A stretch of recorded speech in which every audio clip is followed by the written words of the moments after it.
So hello students, now we are going to discuss next part of chapter 6 of science class 8। तो इसमें हमने जो है types of combustion, flame और इसके बारे में जो है वो डिस्कस किया था। ठीक है, तो नेक्स्ट हम डिस्कस करने जा रहे हैं स्ट्रक्चर ऑफ द फ्लेम। ठीक है, कि फ्लेम जो होती थी हमने जो पिछली वीडियो में डिस्कस किया था, जैसे कैंडल की होती है, गैस की होती है, तो उसके स्ट्रक्चर के बारे में डिस्कस करेंगे। ठीक है, तो इस एक्टिविटी 6.5 में जो है दिखा रखी है, ठीक है, फ्लेम दिखा रखा है। ठीक है, इसमें क्या होता है, वैक्स जो है बहुत जल्दी हीट हो जाने के बाद आसपास की जो वेल्ट है कुछ तो मेल्ट हो जाती है, कुछ जो है वेपराइज होके भाप बन के जो है वो उड़ जाती है। ठीक है, जैसे द सब्सटेंसेस विच वेपोराइज, वो सब्सटेंसेस जो वेपोराइज हो जाते हैं, ठीक है, भाप बन के उड़ जाते हैं ड्यूरिंग बर्निंग गिव्स फ्लेम, वही क्या देते हैं, फ्लेम देते हैं। For example kerosene oil, molten wax, ठीक है, ये हमें फ्लेम देते हैं। ठीक है, और वेपराइज हो जाते हैं। ठीक है, जबकि charcoal on the other hand does not vaporise, जबकि चारकोल जो है वो वेपराइज नहीं होता। So does not produce a flame, इसलिए जो है फ्लेम प्रोड्यूस नहीं करता। ठीक है, उसके बाद जब कैंडल का जो फ्लेम होता है वो स्टेडी हो जाता है, यानी कि शांत हो जाता है, ठहर जाता है कुछ देर जलने के बाद, तो अगर आप एक कोई भी रोड लोगे, लकड़ी लोगे या कोई भी रोड लोगे, तो आप जब उसमें से इस तरीके से, जैसे इसमें पास कर रखा है, ऐसे पास करके देखोगे तो उसके आसपास आपको एक रिंग मिलेगा, एक काला काला घेरा मिलेगा। एक्चुअली वो काला घेरा क्या है, सर्कुलर ब्लैकिश रिंग जो है, जब वो सर्कुलर ब्लैकिश रिंग जब बनेगा, ठीक है, तो वो एक्चुअली क्या है, it indicates the deposition of carbon particles. ठीक है, अनबर्न्ड कार्बन पार्टिकल्स को शो करता है। तो वो जो काला धब्बा है वो एक्चुअली क्या है, बिना जले हुए कार्बन पार्टिकल्स हैं जो पूरी तरीके से नहीं जले थे। ठीक है, और ये कहाँ होता है, in the luminous zone, luminous मतलब जो रोशनी दे रहा है उस जोन में प्रेजेंट होता है। ठीक है, और जब आप ये रोड डालोगे 30 सेकेंड्स तक इस आंच में, नॉन लुमिनस जोन में, तो अब क्या मतलब बाहर, यहाँ से कि बाहर वाले एरिया में जो आप 30 सेकेंड तक डालोगे रोड को, तो आप क्या महसूस करोगे कि जो रोड है, ठीक है, वो क्या हो जाएगी, गेट्स रेड हॉट। वायर जो आपने तार ली है, रोड जो ली है, वो बिल्कुल लाल हो जाएगी। तो इससे क्या पता चलता है कि जो बाहर वाला जो फ्लेम का जो आउटर पार्ट है, ठीक है, वो एक्चुअली क्या है, सबसे ज़्यादा गर्म होता है। ठीक है, वो क्या होता है, सबसे ज़्यादा गर्म। तो ये पूरा हमारा जोन है। ठीक है, यहाँ इसके स्ट्रक्चर है फ्लेम का। तो सबसे बाहर वाला आपको दिख रहा होगा, ये आपका आउटर है। ठीक है, ये पूरी तरीके से कंबस्टिबल है, पूरी तरीके से जल जाता है और ये ब्लू होता है कलर में, और ये सबसे हॉटेस्ट पार्ट है। सबसे ज़्यादा फ्लेम का जो गर्म भाग होता है वो बाहर वाला होता है। तो जो ब्लैक स्मिथ होते हैं या गोल्ड स्मिथ होते हैं, ये देखिए ये दे रखा, gold Smith blow outer zone of a flame with A metallic blow pipe for melting gold and silver, यानी कि सोना और चांदी को पिघलाने के लिए जो है, जो सुनार होते हैं वो इसी आउटर जोन पे हवा फूंकते हैं, जिससे कि, और वो जो आँच जाती है, हीट जो जाएगी वो सोना चांदी पे जाएगी आउटर वाली। ठीक है, और वो मेटल जो है वो, या गोल्ड या सिल्वर है, वो पिघल जाएगा। तो वो लोग जो है इसी आउटर जोन का यूज़ करते हैं, ठीक है, मेटल को पिघलाने के लिए। तो जो आउटर जोन है वो सबसे ज़्यादा हॉटेस्ट पार्ट होता है। ठीक है, फिर मिडल जोन जो है वो येलो कलर का होता है, आउटर क्या था, ब्लू कलर का था। ठीक है, मिडल जो है वो येलो कलर का होता है। ठीक है, ये मॉडरेट हॉट होता है, यानी कि ठीक ठीक सा हॉट होता है, ना ज़्यादा गर्म होता है ना ज़्यादा ठंडा होता है। इनर जोन जो होता है वहाँ पे अनबर्न्ट वैक्स होता है, बिना जला हुआ वैक्स होता है।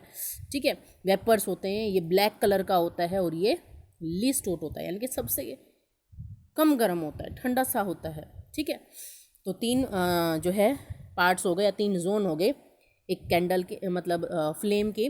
आउटर जोन जो सबसे गर्म होता है, मिडल जो ठीक ठीक गर्म होता है, और इनर जो बहुत कम गर्म होता है। इनर वाला ब्लैक होता है, मिडल वाला येलो होता है, और आउटर वाला हमारा ब्लू होता है। ठीक है, गोल्ड स्मिथ जो हैं वो आउटर का यूज़ करते हैं। ठीक है, उसके बाद नेक्स्ट है, हम फ्यूल जो है वो पढ़ ही चुके हैं। ठीक है, कि कोई भी सब्सटेंस जो हीट और लाइट प्रोड्यूस करता है वो फ्यूल है। ठीक है, उसके बाद ये मोस्ट इंपॉर्टेंट, ये जोन वाला क्वेश्चन भी बहुत इंपॉर्टेंट था। उसके बाद ये भी बहुत इंपॉर्टेंट है कि एक गुड फ्यूल की क्या क्या करेक्टरिस्टिक्स हैं।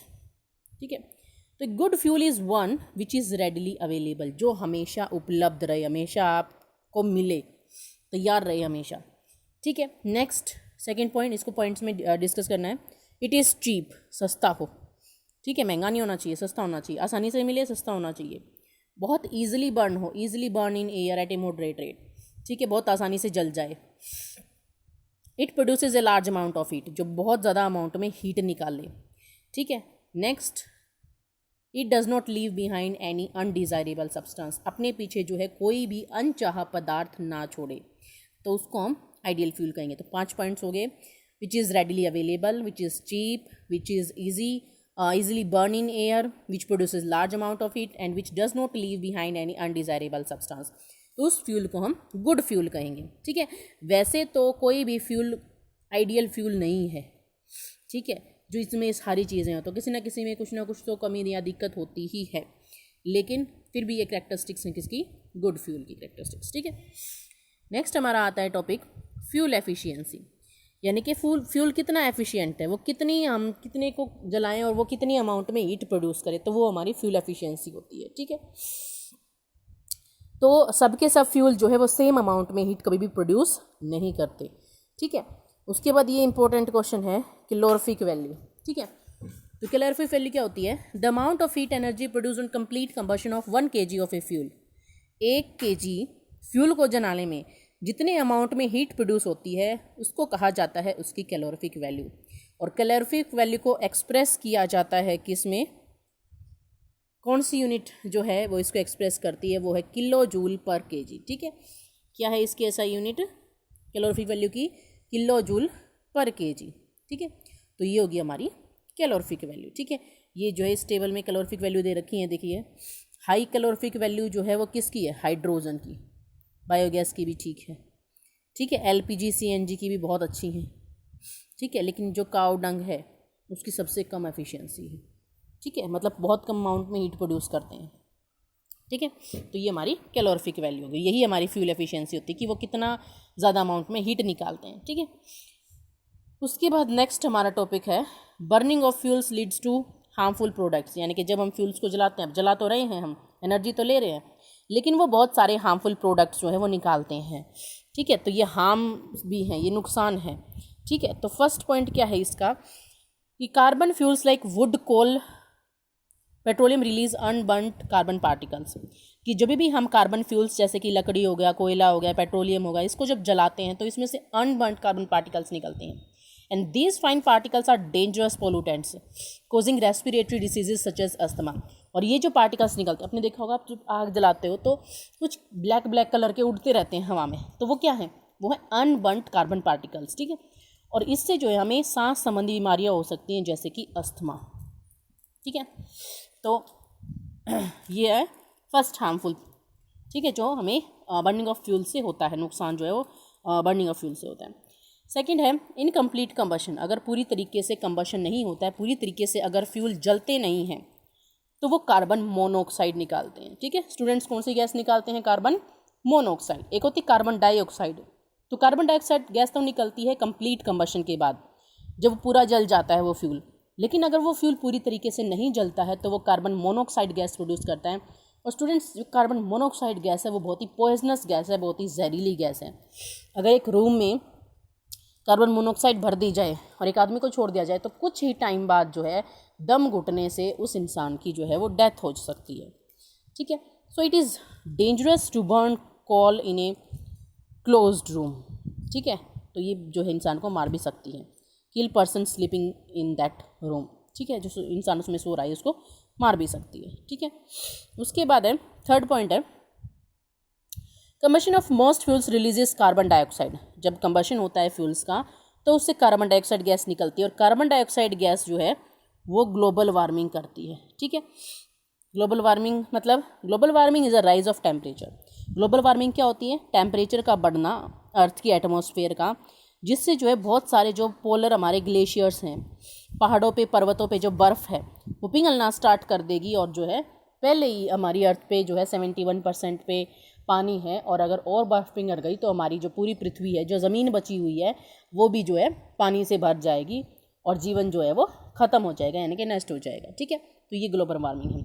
हर साल जो है वो 0.5 डिग्री सेल्सियस जो है वो बढ़ता जा रहा है हमारे अर्थ के एटमॉस्फेयर का। तो इसी तरीके से चलता रहा तो बर्फ़ जो है पिघलना स्टार्ट कर देगी और पानी पानी हो जाएगा। तो इसको हम, इस कंडीशन को जो हम ग्लोबल वार्मिंग कहते हैं। ठीक है, तो कार्बन डाइऑक्साइड ऐसी गैस है जो ग्लोबल वार्मिंग के लिए रिस्पॉन्सिबल है, क्योंकि सन की जो हार्मफुल रेज हैं, जो हीट है, जो इंफ्रारेड रेडिएशंस हैं, उनको बाहर नहीं जाने देती, उनको एब्जॉर्ब कर लेती है।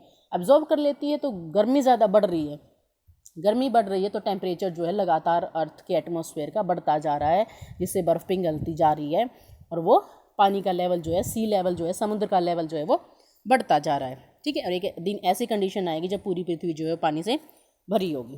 ठीक है, तो ये थी हमारी थर्ड कंडीशन। नेक्स्ट है हमारा फोर्थ पॉइंट।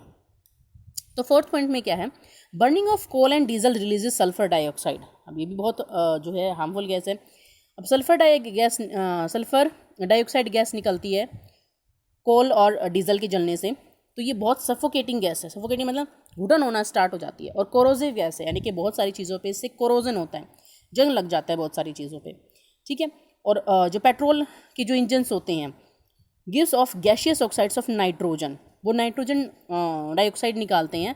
अब ये जो सल्फर डाइऑक्साइड है और नाइट्रोजन डाइऑक्साइड है, ये दोनों गैसेस जब रेन वाटर के साथ, बारिश के पानी के साथ मिल जाती हैं तो ये एसिड रेन बनाती हैं। ठीक है, बारिश के पानी के साथ जब बारिश आती है और हवा में अगर ये दोनों गैसें हैं तो ये दोनों गैसें मिलकर बारिश के पानी के साथ मिलकर एसिड रेन बनाती हैं। And it is very harmful for crops, buildings and soil. और ये जो एसिड रेन है ये बहुत नुकसान करती है फसलों को भी, बिल्डिंग्स को भी और मिट्टी को भी, सोयल को भी।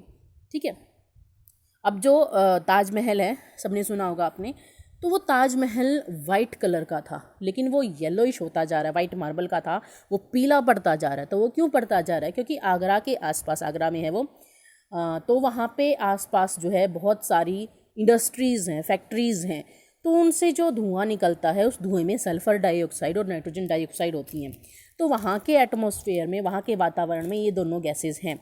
और जब बारिश आती है तो ये दोनों गैसेस उस बारिश के पानी के साथ मिलकर एसिड रेन बनाती हैं, और इसी एसिड रेन की वजह से जो ताजमहल का वाइट मार्बल है वो पीला होता जा रहा है।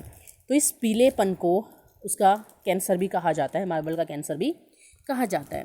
ठीक है, तो उससे बहुत बुरा इफ़ेक्ट होता है हमारी फसलों पर भी, बिल्डिंग्स पर भी और मिट्टी पर भी। बंजर होती जा रही है मिट्टी एसिड रेन की वजह से। ठीक है, तो इसका सोल्यूशन क्या है? जब इतने हार्मफुल चीज़ें हो रही हैं फ्यूल के जलाने से, तो हम क्या करें? तो हम अल्टरनेट सोर्सेज की तरफ जा सकते हैं। तो पेट्रोल और डीजल की बजाय, एक तो पेट्रोल और डीजल लिमिटेड हैं, सीमित हैं, तो आप उनको ना यूज़ करके कुछ ऐसा यूज़ करो जो पोल्यूशन भी ना करे और आगे के लिए संसाधन रिसोर्सेज बचे भी रहें। तो हम यूज़ कर सकते हैं CNG और LPG। तो CNG और LPG बहुत कम अमाउंट में हार्मफुल प्रोडक्ट्स जो है रिलीज़ करते हैं। तो ये बहुत ही क्लीनर फ्यूल्स हैं, बहुत ही साफ़ फ्यूल है। ठीक है, इतना ज़्यादा जो है वो हार्मफुल नहीं है। ठीक है, तो यहाँ हमारा चैप्टर जो है वो कंप्लीट हो जाता है। ठीक है, सो ओके स्टूडेंट्स,